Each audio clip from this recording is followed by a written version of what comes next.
দেশের স্বাধীনতা, সার্বভৌমত্ব এবং নিরাপত্তা বর্তমানে চরম সংকটে বলে মন্তব্য করেছেন সুপ্রিম কোর্টের আইনজীবী এএসএম শাহরিয়ার কবির।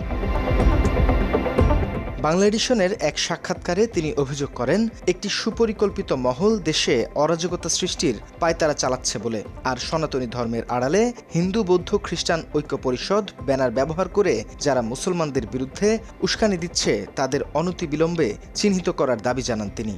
অরাজকতা সৃষ্টি করতে চাচ্ছে তাদেরকে আপনি চিহ্নিত করুন।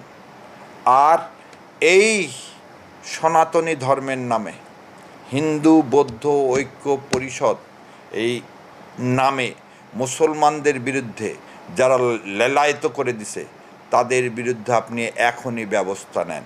ভারতের আগ্রাসী তৎপরতা থেকে দেশকে রক্ষা করতে প্রধানমন্ত্রী তারেক রহমানকে চীনের সাথে প্রতিরক্ষা চুক্তি সই করার আহ্বান জানান এই আইনজীবী। দয়া করে চীনে প্রতিরক্ষা চুক্তি সই করে আসেন। এদেশের স্বাধীনতা, সার্বভৌমত্ব, নিরাপত্তা আপনাকে দিতে হবে। দিতে না পারলে আপনি ক্ষমতায় থাকতে পারবেন না। একই সাথে গণশত্রু ও কার্যক্রম নিষিদ্ধ সংগঠন আওয়ামী লীগকে রাজপথে কঠোরভাবে প্রতিহত করার ঘোষণা দেন ব্যারিস্টার শাহরিয়ার কবির। আওয়ামী নেতাকর্মীদের উদ্দেশ্য করে তিনি স্পষ্ট বার্তা দেন, এখন আর ৩২ নম্বর নেই, আছে শুধু টুঙ্গিপাড়া। আর বাংলাদেশের সমস্ত সাধারণ মানুষকে আমি আহ্বান জানাই, আগামীকালকে এই গণদুশ্মনেরা, এই গণশত্রুরা, এই আওয়ামী লীগ যেখানে নামবে সেখানে প্রতিহত করতে হবে, সেখানেই প্রতিহত করতে হবে, কিন্তু প্রতিহত করতে হবে আদর্শের মাধ্যমে। আর তাদেরকে বারবার মনে করায় দিই, ৩২ নাই, এখন খালি টুঙ্গিপাড়া আছে, ধৈর্যেরও একটা সীমা আছে। বাংলাদেশ ভেঙে হিন্দু প্রদেশ গঠন করতে চাওয়া দেশদ্রোহীদের গ্রেপ্তার করে আইনের আওতায় আনার অনুরোধ জানান তিনি। ধৈর্য ভেঙে গেলে কিন্তু বাবা, ওই যে বলি যে আমরা অস্ত্র জমা দিছি, ট্রেনিং কিন্তু জমা দিইনি। সো আরও একটা কথা বলি, ওনারা প্লট করতেছেন, হাসিনার যেমন আগের চিন্তা ছিল, ও শাড়ি পরে এসে দেখা যাবে যে তার শাড়ি কোনো দাড়ি টুপিওয়ালাকে সাজিয়ে শাড়ি সম্ভ্রম নষ্ট করার চেষ্টা করে সারা পৃথিবীতে মুসলমানদেরকে বেইজ্জত করার চেষ্টা করবে। এরকমও হতে পারে তারা কালকে কিলিং মিশন বের করে দুই একজনকে মেরে দিতে পারে। সো সরকারকে এখনই সজাগ হতে হবে। আজকে যারা এই দেশদ্রোহিতার কাজ করতেছে তাদেরকে প্রতিরোধ করেন, তাদেরকে অ্যারেস্ট করেন আর আইনের আওতায় নিয়ে আসেন। আওয়ামী লীগ নামে কোনো সংগঠন তো নাই। হ্যাঁ, স্বরাষ্ট্রমন্ত্রী সালাউদ্দিন আহমেদের প্রেস কনফারেন্সের প্রশংসা করে তিনি বলেন, ভারতের সাথে কোনো আপোষ নেই, সেই সাথে চৈতালিদের মতো দেশদ্রোহীদের দ্রুত গ্রেপ্তারের দাবিও জানান শাহরিয়ার কবির। সালাউদ্দিন সাহেব, আপনি কালকে প্রেস কনফারেন্সে যত সুন্দর উত্তর দিয়েছেন নিষিদ্ধ আওয়ামী লীগ না বলার, সুতরাং আমি বিশ্বাস করতে চাই আপনার সম্পর্কে যে সবাই যে ভারতের কথা বলে সেটা ঠিক না। আপনি এটা প্রমাণ করুন এই মেয়েটাকে অ্যারেস্ট করে। ভারতের উস্কানিতে নিষিদ্ধ আওয়ামী লীগের যারা মশাল মিছিলের দুঃসাহস দেখিয়েছে তাদের প্রতিহত করার দাবি জানিয়ে স্পষ্ট বার্তা দেন এই আইনজীবী। বাংলাদেশকে কোনোভাবেই আরেকটি গাজা বা ফিলিস্তিন হতে দেয়া যাবে না বলেও সতর্ক করেন তিনি। যারা এই ৩০-৪০ জন বের হয়ে এই সেদিন মশাল মিছিল করে যে উদ্ধততা দেখাইছে, এদেরকে প্রতিহত করুন, দেশের স্বাধীনতা, সার্বভৌমত্ব নিশ্চিত করুন। আমরা আর একটা গাজা, আর একটা প্যালেস্টাইন হতে চাই না। ব্যারিস্টার শাহরিয়ার কবির ভারতের পশ্চিমবঙ্গের মুখ্যমন্ত্রী শুভেন্দু অধিকারীর অখণ্ড ভারত চাওয়ার দুঃসাহসিকতা এবং বাংলাদেশে নিযুক্ত ভারতের নতুন হাই কমিশনের কাছে এই আকাশ, এই বাতাস, এই জল তরঙ্গ বলার তীব্র সমালোচনা করেন। তিনি প্রশ্ন তোলেন, কোনো মুসলমান ভারতে গিয়ে কি এভাবে আলাদা প্রদেশ দাবি করতে পারবে? আজকে সেটা দেখতে পাইছেন, আজকে শুভেন্দুর বক্তৃতায় সে অখণ্ড ভারত চায়। এ দুঃসাহসিকতা কোথায় পায়? আর একজন এসে ত্রিবেদী এসে বলল যে কি আকাশ বাতাস সব এক। পাঞ্জাবের কি আকাশ বাতাস এক না? যান না ওদিকে, বলেন না কেন? দেখি তো এই একই কথা কোনো মুসলমান ভারতে বলতে পারে কি না, যে একটা প্রদেশ চাই মুসলমানদের জন্যে? মুসলমানদের প্রতিদিন বিল্ডিং, মসজিদ সব ভেঙে চুরমার করে দেওয়া হচ্ছে।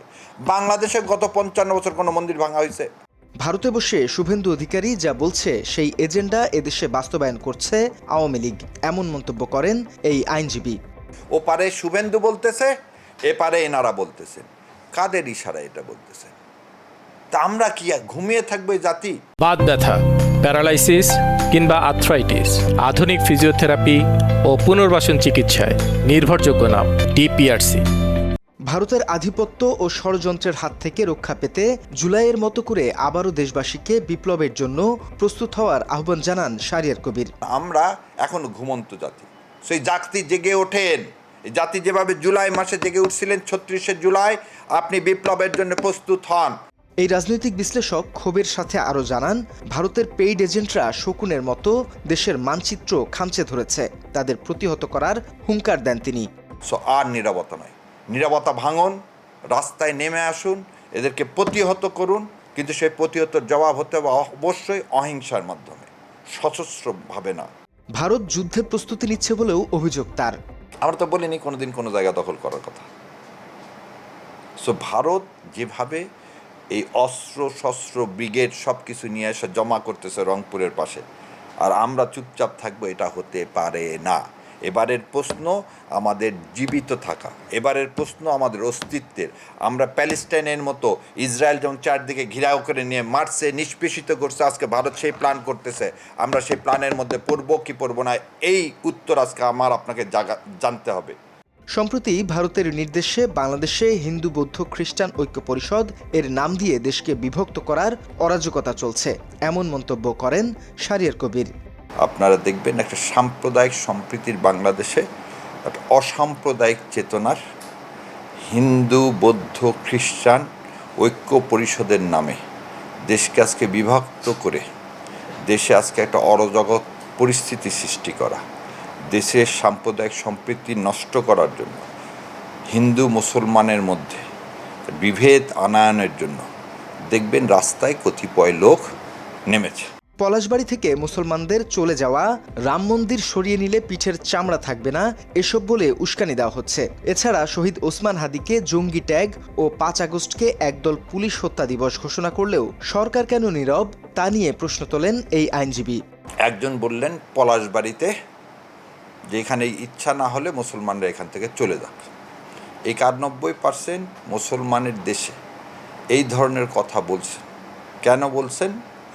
তার একমাত্র ইচ্ছা ছিল এই কথা শুনে মানুষ উত্তেজিত হবে, রাম মন্দির ভেঙে ফেলে দেবে, রাম মন্দির ভেঙে ফেলে দেবে, যে যারা রাম মন্দির সরানোর কথা বলবে তাদের পিঠের চামড়া থাকবে না। এই একই কথার পুনরাবৃত্তি আর একজন করছে। সে বলছেন হাদি হচ্ছে কি জঙ্গি। এই কথা বলার পরে সরকার তাকে ধরতেছে না, এটা বড় অবাকের বিষয়। দ্বিতীয় কথা সে বললেন ৫ই আগস্ট পুলিশ হত্যা দিবস, তারপরে সরকার তাকে ধরলেন না। সাক্ষাৎকারের শেষ দিকে ব্যারিস্টার শাহরিয়ার কবির অভিযোগ করে বলেন, বিএনপির কেউ কেউ আওয়ামী লীগকে সুযোগ দিয়ে জামায়াতের বিরুদ্ধে লেলিয়ে দিচ্ছে। মাননীয় প্রধানমন্ত্রীর সময় আছে, যারা আপনার দলের মধ্যে এইভাবে আত্মঘাতী চিন্তা করতেছে, যারা আপনার দলের মধ্যে আওয়ামী লীগকে স্পেস দিয়ে জামাতের বিরুদ্ধে লাগিয়ে দিতে চাচ্ছে। তারেক রহমানকে সতর্ক করে সুপ্রিম কোর্টের আইনজীবী ব্যারিস্টার শাহরিয়ার কবির আরও বলেন, বাবার মতো যেন অতিরিক্ত উদারতা না দেখান প্রধানমন্ত্রী। নিজের জীবন ও দেশের অস্তিত্ব রক্ষায় প্রধানমন্ত্রীকে কঠোর পদক্ষেপ নেওয়ার আহ্বান জানান শাহরিয়ার কবির। মাননীয় প্রধানমন্ত্রীর মতো যত ব্যথা বেদনা বিএনপির অন্য কোনো নেতা সহ্য করেনি। উনি বারবার বলতেছেন আমি প্রতিহিংসা রাজনীতি করব না। তো ওনাকে একটা কথা মনে করে দিই, উনি সাফারার, ওনার ভাই শহীদ হয়েছে, ওনার মা শহীদ হয়েছে, ওনার বাবা শহীদ হয়েছে। বাংলা এডিশন, ঢাকা।